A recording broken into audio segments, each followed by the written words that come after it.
Allahu Akbar. Hold up, what's next? Is it a bow or a prostration next? Let me see. The sister over there, she's in prostration, but oh no, she's sat. That's the end, isn't it? No, look at someone else. Okay, this sister. Ooh, she's getting up. Yes! Okay. Surah Al-Fatiha. Surah. Okay, here we go. Okay, it's a bow. Yes!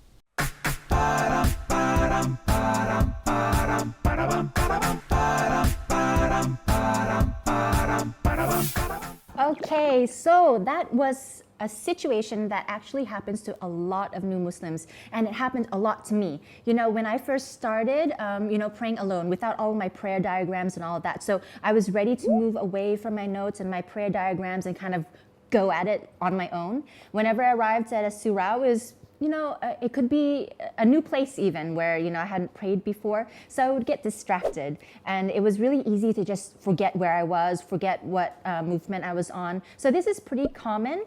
And I think I've heard from my born Muslim friends that it's pretty common for the born Muslims as well, because sometimes you just get distracted, right? But warning first, you're not going to be talking to yourself like that, right? Like in the skit, you're not going to be talking to yourself because pretty much your concentration, your focus is gone. But I'm just showing you as an illustration something that like goes through a new revert's head, because I was literally like, where am I? What am I supposed to do? And we do have glances. We do take glances at the other people inside the prayer hall. You're not really supposed to do that. But again, when you're a new Muslim, you're still learning. So inshallah, Allah will forgive you if you do that. So this episode, I'm going to be recapping the movements of prayer, but I'm not going to go into the specifics because why? You have to go to Dops TV on YouTube and find season 1. Okay? Finding Him Season 1, episodes 6 and 7, and those 2 episodes will describe in detail the movements of prayer for you. In this episode, I'm going to take those movements and put them together for you and show you how you, do the 2-unit prayer, the 3-unit prayer, and the 4-unit prayer. Before we go on, my trusty notes as usual. All right, I'm just going to open up to the list of movements so I don't forget anything. And we are going to a split screen.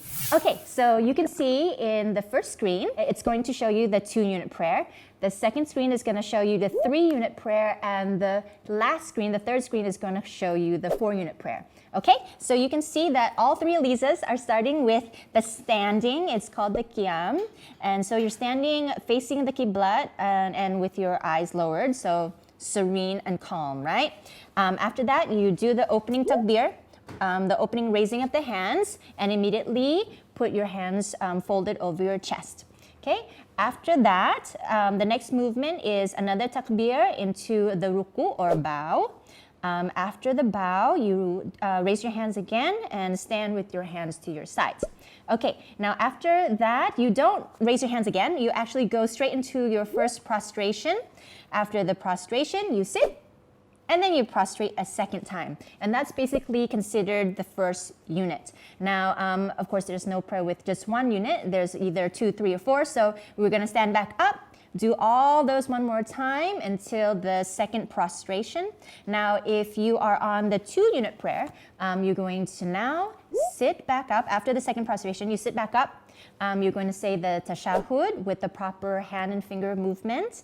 And once that's done, you give your salams and you're done with the 2-unit prayer. But if you are going to the 3-rakat prayer, then you would be finishing with the tashahhud, but you don't give your salam. You would stand back up, give another takbir, and then fold your hands over your chest and continue with another unit.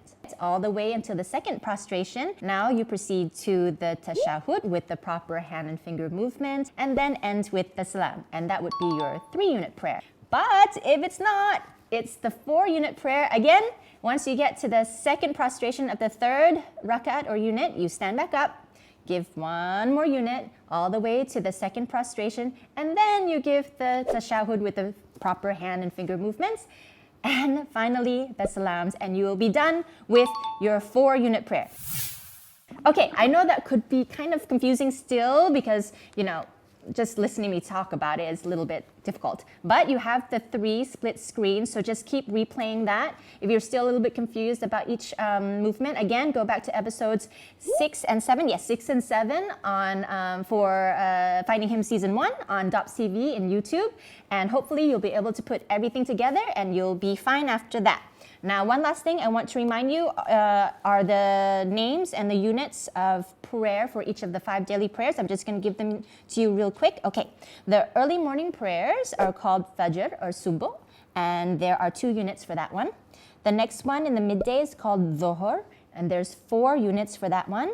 The afternoon prayer or Asr, that one is another 4-unit prayer. And the one at dusk is Maghrib, and that one has 3 units. And the last one during the night is another 4-unit prayer. Okay, hope you guys got that. Keep rewinding and hopefully you'll get your prayers all smooth and, you know, all the problems solved. Okay, so I'll see you in the next episode.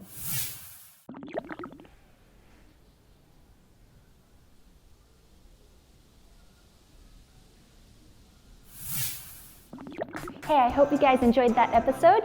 Do find the previous episode here, the next episode here, and comment, like, share, and subscribe down there. And I'll see you in the next episode, okay?